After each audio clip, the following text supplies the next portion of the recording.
What's up, people, and welcome back to another Lee's Corner. Thanks for coming back with me, everybody. Hope everybody's doing great. Hope everybody's doing okay. Today is gonna be a good show today. It really is. I'm covering one broad topic, and it's dominating the headlines. It's pretty much everywhere, and that's why I wanted to talk about it as just one topic today. And when you look at it, it's so big but so stupid that I could only cover it under one headline. And that's basically, why are we politicizing education? Why are we politicizing education? Now, some of you might be wondering, what are you talking about? Politicizing education. Well, we all know that when we talk about political stuff, there's certain things that shouldn't be made political. Stuff that's based off your health should not be political. That should be having to do with your doctor, science, doctors, and what you think. We shouldn't allow politics to play a role in such things, but we have. Why? Because we had a president that came in that started telling a certain group of people what they wanted to hear. What they've always been wanting to hear is that everybody else is the reason for their problems. They did the same thing in Germany 50, 60 years ago when they had Hitler. Same thing. They wanted to blame somebody else for white folks' problems. Now, I usually don't say this, but as a disclaimer, everybody knows my show, knows I'm not a villain. I don't villainize all white people. The white people that get ticked off are usually the white people that are the problem. But I don't villainize all white people. I villainize the white people that deserve to be villainized.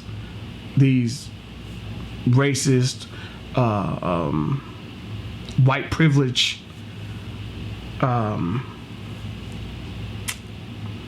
Karens that you have out there.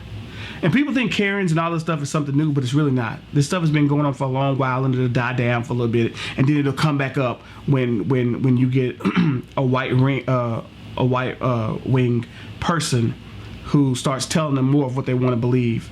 And it recently happened again when Trump came into office, and stuff that white people used to try to keep undercover because they knew it wasn't right to do in the first place, they're coming out and doing it now. More broadly, more blatantly, more unapologetically. And what they're really fighting for is the dying of their white privilege. That's what they're fighting for. But all that's under the scope of why are we politicizing education. Now, what am I talking about? What are we talking about politicizing education? I'll jump right into it. I'll tell you exactly what I mean. Politicizing education is what a lot of people have been doing lately in like Oklahoma, all these, heartland states and so forth and so on, when they're trying to pull something out of their schools that's not even there. And we call it critical race theory. When you ask most white people what critical race theory is, they don't even know. They just tell you that it's something they don't want their children to learn. It's bad. But what is it? Well, I don't really care to get into this because I really don't know that much about it, but I know I don't like it. You know you don't like it. See, a lot of these parents that are pulling their kids out, a lot of them are like cops. They're like cops. They want to have their way or no way. You don't question them. You don't talk bad about them. Even when they're doing wrong, you just don't do it. Now, the white people, the parents and so forth, who were dogging critical race theory are the same people that were talking shit about the 1619 Project. 1619 Project is basically a woman who created the project based on all the facts and all the things that black people did not get any credit for in American history. And she put it all together and wants to educate people, all people, on the lack of history that we get taught in schools. Well, of course, right away, white people don't like that. Why? Because it shows them who they truly are. And unlike what we were taught in schools and taught by government and taught by everybody else, no, this whole thing, if you work hard and you do this and you do that, you'll turn out great. That is not America. That's lies they told you to keep you complacent. While they steal, kill, and do whatever they have to do to get on top and stay there. They feed you the bullshit.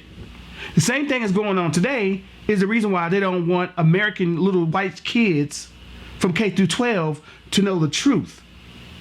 That black people was hand in hand with white people in all of this history.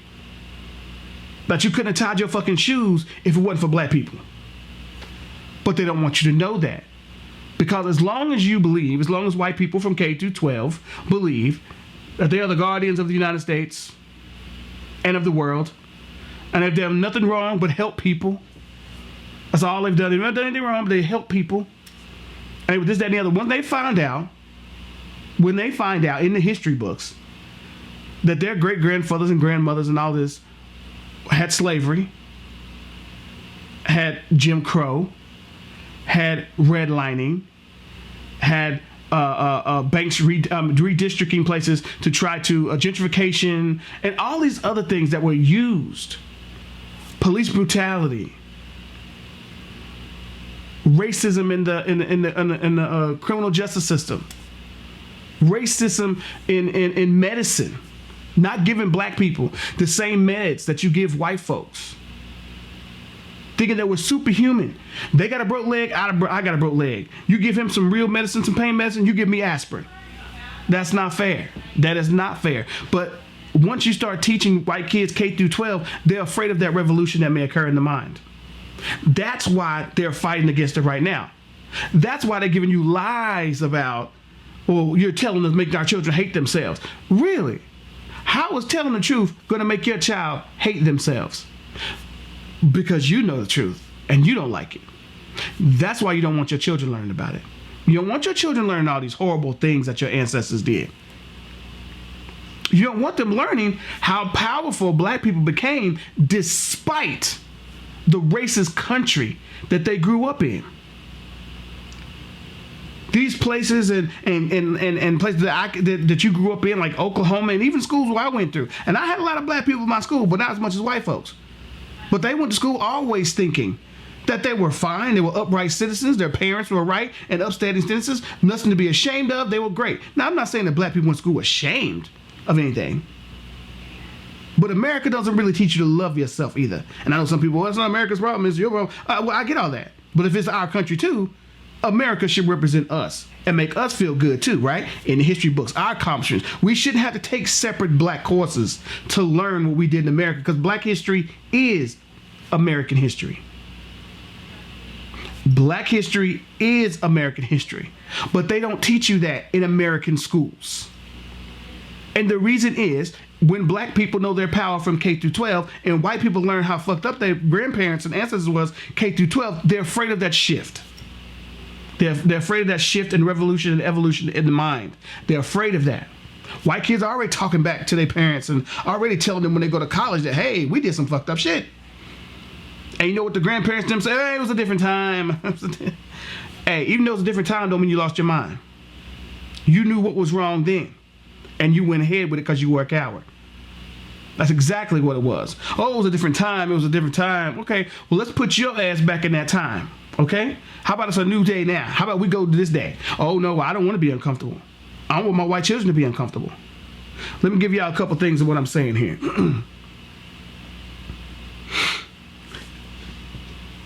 The parents of these children are willing to pull them out of school because they don't want their kids to feel uncomfortable talking about race, talking about what they've done wrong, giving them the whole story. But they're fine with telling black children, hey, you were slaves.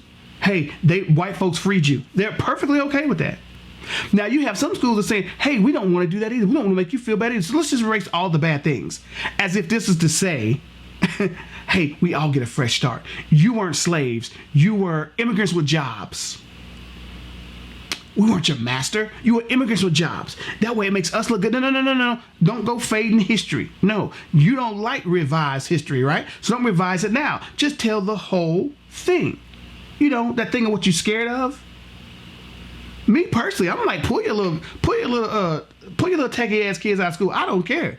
That's more. You know what? When you pull your kids out of school, the people who want to take their kids out of school are the same people that was fighting to put the kids back in school during the coronavirus. So you telling me how long do you think they're gonna actually do this homeschooling thing before they start tripping again and say, all right, damn it, I'm ready to put my kids back in school, but they're not gonna be learning this. I'm gonna see to it. No. Black kids gotta go to school every day and learn this bullshit about their history. Stand up and pledge allegiance to the flag of some bullshit. That's why I told my kids, don't be standing up for no mess like that unless you know what it is. You do not allow yourself to be indoctrinated about something unless you know what it is. Don't be standing up and putting your hand across but this is your country. Not until you start treating me like it is. We know it's my country. We bled, we fought for it, we built it. But until we start getting the treatment like it, nah, ain't no crossing hearts and dotting T's and all that kind of shit. No, sir. It's time for y'all to start paying out. It's time to start crossing your heart to us. That's how this should be going. And a little debt of gratitude for building your fucking country and dealing with your shit for over 400-something years. But no, we don't get that. We get, oh, just relax. Every time black folks try to fight back, that's when it's cool. As long as we let you kill us and everything else, that's fine. As long as we do it quietly. But the moment that we cause a ruckus, we getting out of control. We're getting out of hand. It's time to push back, fight back.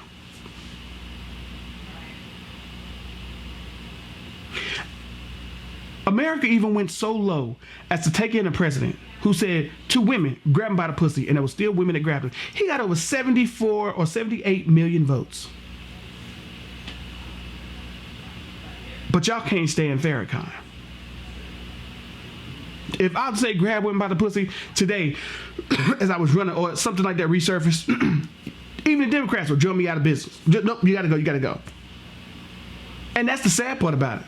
See, black people, Democrats, we don't stick with people during bad times. We got to be the moral police. Oh, no. White folks, they don't care. We got to be the moral police. Oh, well, you did say that. That was 30 years ago, though. Stick with me. I'm the best. I can help you out right now. Oh, no, we got to kick you to the curb. You said this, that, and the other. That's the problem with the Democrats. That's the problem with black people. We'll drum our own people out. We'll give white people more chances than they ever could have. Well, it was a long time ago. It was that time of year. What about our time? What about the black people? You don't give them second chances because white people taught you not to give black folks second chances. See, we play sometimes against our own best interests, and that's another problem with black people. But that's a different story. Oklahoma. This is what I mean about politicizing education. Oklahoma, black kid got a birthday gift, a shirt that he wore to school. The shirt said, "I'm a king." Now, this made that young man feel great when he got this birthday gift. He wanted to wear it to school, and he did. His teacher, who was teaching science at the time, she thought she would just stop. It irritated her so much. She thought she would stop class and say, you know what? If I wore a shirt that said I'm a queen, I'd be a racist. Yes, bitch, you would be. What the fuck made you say that to that little kid? The kid said, I love this shirt because I'm a king and it makes me feel good about myself. Stop, pause. Why would this kid need to be made to feel good about himself? Isn't his school making him feel good about himself? Classmates, teachers? Obviously not. He's in fucking Oklahoma. He said that the class agreed with the teacher. I'm not shocked. How many black people do you think was in that class? Right. His parents said she called the school, his mom, and was like, what the fuck's going on? Immediately they tried to brush it off, but then they came back, if there's any problems and we find out anything like this happened, we're going to deal with it right away. Because they realized, oh shit, in this day and era, we can get sued. Another thing white people don't like. Oh, things are changing too much. Now I can get sued for speaking your only job in that classroom is to teach, not to give your personal commentary. Not to give your personal commentary. Hey, I went through that in school too. I mean, what is it with white people? It's so funny. You know, You got the whole world, but you don't still have a soul. You got the whole world. You want to pick on little black kids. You got everything you want. You say you earned it. You worked hard. You did all this kind of stuff. So what does it bother you if I got a "I'm a king" on my shirt? Why does it bother you? I was going through the same. I was going to school, had the same thing. Malcolm X shirts, Black Bart t-shirts, white folks. You wear your X, I wear mine. Rednecks. Now, why the need to feel like you have to, what's the word? Try to outdo me or compete with me. You got the court system. You got the medicine on your side. You got science on your side. Everybody's willing to help you. You got the school system on the side. Everybody's willing to help you. They're telling your white stories in history class and every other class. You created everything, you did everything. So why isn't it enough? Because you know it's not true. Deep down in your little hearts, you know it's not true. You know you're full of shit. Why does me wearing a king shirt challenge you? Because you want niggas to stay in their place because you know how powerful we are when we stand up and stick together. When we realize our power, that scares the shit out of most white people. That's why they can't have it. It's a threat to their white privilege. But here's the thing, white people. We don't fucking need your approval to exist. We don't. We don't need your approval to say we king. Well, if you got the right to say kings, I got the right to say what the fuck you want. We don't care. Why was king such a bad thing? I don't see why king was such a bad thing. Hell, do you know how many terrible things white people have done under the guise of the name king or queen? How many countries raped and pillaged and destroyed for your king and queen? But when this black man says that I am a king and is wearing a shirt that makes him feel better about himself, you feel the need to go out of your way to be an asshole towards him. Why?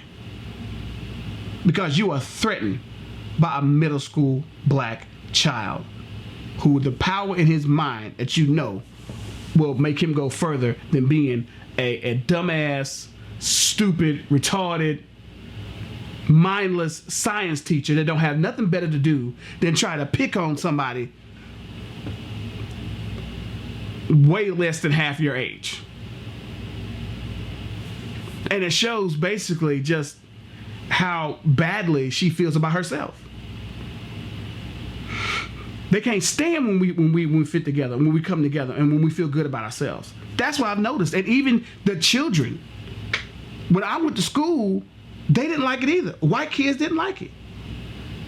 Not all, but you know, a lot of white kids didn't like it. Oh, you wear your X, I'll wear mine. What the fuck are you talking about? And yes, it was mostly the rednecks that had the issue with it. You know, some of the rich kids, they just kind of looked at you. They had that what does that mean? You know, but they wouldn't say nothing. You know what I'm saying? They would just, but you can tell they probably had the white privilege thing going on too. I mean, that's just a fact. All people got white privilege. All white people have white privilege. I know I've talked to poor white people before. They sat there, well, I went to jail, and I went to jail more than you've ever went to jail. How do I got the white privilege? What'd you go to jail doing? Well, I was hanging out with my black thug friends, and we were smoking. All right, there you go. You was hanging out with the wrong people. The cops labeled you one of them and took your ass to prison. And then there's sometimes to where there are some bad white people too. And sometimes your ass just got to go to jail. They can't keep letting you fuck up. I mean, they'll give you chance after chance after chance. But after a while, you got to go to jail. You can't just keep breaking the fucking law. You think because you broke the law and went to prison that takes away your white privilege? No. Because you probably had several hundred chances before your ass actually went to prison. Like they told us before. See, black folks can't afford those fuck-ups at early ages. We can't afford those run-ins with the law at such early ages. They've been cuffing niggas as kids since the 1940s, if not earlier. So we can't have those kind of fuck-ups where we have an error in judgment or we're just out doing what boys do. We can't do that because of your racist-ass criminal justice system that has always been. Oh, man.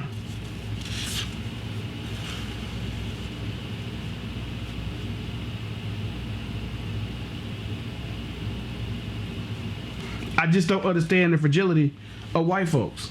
I don't get it. I don't understand why is the ego so fragile. Why is the ego? Every white person that's listening to this show right now should ask themselves, am I one of those people that my ego is so fragile? And I'm not talking about no black Malcolm X protesters in your face talking about black power, black power. I'm just talking about a regular Negro around the street wearing his X shirt, his pride shirt, whatever the case may be. Why is that a threat to you? Why do you feel some kind of way about that? I urge all you to all white people that's listening to my voice to ask yourself, do you feel that way? Number one, and if you do, why? Why is it a problem with you? Is it something that you've harbored, or something your parents have told you? What is it? Because see, those are the conversations that we really need to have that we don't have. Feel free to come on my show. If you want to get with me, come on my show. I'm on Facebook. You can contact me through Facebook. You can contact me through, I'll leave a list of places where you can contact me too. By the way, don't forget, please subscribe to my YouTube channel. It's Lee Bumgarner at youtube.com. Or Phoenix 22 Rising Productions at youtube.com. Feel free. Come and check me out there as well. You can see all the leads, corners, and all the stuff that we've done, and all the stuff that we're continuing to do. But yeah, I just don't get the fragility of white people on the situation. I don't understand, when you have everything, why do you still feel the need to try to put others down? I don't get it. And like I said, it's becoming more and more like the 60s now. 2021. What the fuck? Teachers are lashing out at young black children. We just talked about last week about calling a resource officer a punk ass cop on a 5-year-old kid for singing in class because he has ADD. And the police officer puts him in a headlock. Why would you put a 5-year-old boy in a headlock? Because he's black and you don't look at him as a boy. That's why. He's an object for you to hurt. Something for you to twist and mangle. Now, if we used to fucking do a dog like that, y'all put us in jail for life. Because that just tells us one thing. You look at animals higher than you look at us. And that's why a lot of y'all ain't worth shit. That's why I don't like cops. That's why I will never like cops. Cops is a piece of shit. Until you can show me something different, to cops can show me something a little bit better than what they've been showing me, nah. Cops have always been the enemy. Always will be. And I think it's funny right now what you have going on too. You have the cops and fire department and everybody else, what the first thing they say, comply, comply, comply. If you guys just comply, just do what we say. Just do what we say. Now who's the one fighting government rules? Police, firefighters. We don't want to take a shot. We don't want to take a shot. Why not just comply? See, you can't only tell the rules. You have to live by the rules too. Set a good example, police officers. Take the shot and shut the fuck up. Be a good example, ambulance drivers, nurses, and doctors. Take the damn shot. Just like you tell everybody else. Just do what we say. Trust us. Well, why don't you trust? What's the problem now? What's the problem now? Just conform. Now there's a problem. Now you don't want to comply. Oh, now you don't want to comply. When I want to comply, I get my head busted in. If I ask you a question, which is my God-given right, I get my head busted in. And I get lied on and said I didn't comply. Then we go to the judge and jury and they say, well, you didn't comply. Well, I just asked the motherfucker a question. I didn't run from him. I didn't slam him to the ground, although I should have. And that's another thing, all black folks out there. Whether you're in Black Lives Matter or anything else, this is what I'm telling all my black folks out there. Here's the thing. A couple things. Weaponize yourselves. Make sure all your guns and stuff that you get are legal. Okay? Make sure they're all legal. When you go out in packs. You know like how girls go out 5, 6 to a girl? Go out in packs. Have your legal guns on you. When cops pull you over, be ready. Just in case. But always go out in packs. Don't let them catch you by yourself. That's what they live for. Don't let them catch you by yourself. Act like we got a rape culture out here or something, which we do. Act like it's a hit out on you, which there is, by the police. Philadelphia, 3 other states are doing away with certain laws of not going after people with stupid regular traffic stops, like a light is out, or a busted light, or a tag is out. All that shit is going away in 3 to 4 different states right now, and we hope that they follow, especially in the South. Because everybody knows these are can opener moments where they go to, a light is out. Let's see what else we can get on this nigga today. Because what they found out? They found out that half of 90-something% of these particular stops they use to try to get you over is for money for that district. They're only pulling you over for money. Now, y'all remember years and years ago, we kept telling the police officers, we kept saying, you know what? How much are y'all getting off this? I mean, what's your quota? There is no quotas. There is no quota. Well, actually, there is. Because if you live in a poor district or a poor area, the police make their money off your black ass. And then they get to put you in jail because if you ain't got enough money to get out, they get to keep you in jail too. So they keep fleecing the poor. Keep fleecing the people that don't have the money. And that's the sad part. But I'm proud of Philadelphia and I believe where George Floyd was murdered. I can't remember the name of it. But 2 to 3 different states are doing that, where they're not going to be allowing police officers to do these small town checks and pullovers for busted tail lights or a tag out of date. And I'm so glad about that because, it's just one of the things, I'm from the South, as we all know. I'm from North Carolina. But, being in California for so long, and California ain't the best place to be either. Trust me, I'm not saying it is. It is not. But it does make you think about if you ever thought about moving back to the South or North Carolina or whatever. It's just like, damn, do I really want to go back to a Republican state? Because y'all motherfuckers really fucked up. And I'm not saying that the state itself or the people. I love my people. I've always just had a problem with the place. I always love certain people that live there, and I love the way everything looks and it's so green, unlike California where everything's brown and shit. I mean, you got beaches and stuff that's nice. It ain't nicer than the East Coast, I'll tell you that right now. But they got some nice things in California. They do. It's all right. It's all right. But like I said, the only thing that keeps most people here is the weather. But the East Coast is home. It's just always been. It has been. But once you get used to a certain way of living in like a democratic state where people try to do stuff to push you forward and do different things, you have a government that's actually working to try to help black people and try to help people of color. Well, fuck that, black people. I don't like that people of color shit. That allows too many people in. Because you never hear nobody else saying people of color. You don't hear Hispanic people saying people of color. They say Hispanics. You don't hear other people saying people. Only people say that. We try to be all inclusive. Fuck that. Until everybody want to be inclusive with us, y'all, we got to take care of ourselves. We got to quit being all inclusive. And everybody ain't all inclusive on us. I mean, you didn't hear the Asian bill talking about, oh yeah, make that help black people too. Nah, they got the Asian bill. Right? Right. All right. Anyway, getting back to what I was saying though. Yeah, this is going to be a short one today. I just wanted to let y'all all know that I was putting that under one umbrella because I really want to talk about that and the white fragility of America and how they're started to politicize school and how much of a problem that is for me, and I'm sure it is for you guys too. I mean, because I just think it's a big issue. Please don't let people politicize your schools. You people know that critical race theory is not being taught in schools. Now, if they're teaching your children about, black history, maybe you need to listen instead of tuning out. We're not going to get nowhere not listening to each other. We're not. I've heard this a million times. Well, maybe we can all come to the table. And first of all, black folks has always been at the table. We've always wanted to tell our side. We've always wanted to say what was going on. We've always been at the table. We're waiting for white people to come to the table. What is taking white people so long? Because they feel like they're going to be giving up power. Well, look, here's the thing. White folks, it's not going to always be you. Your line of people is fading out.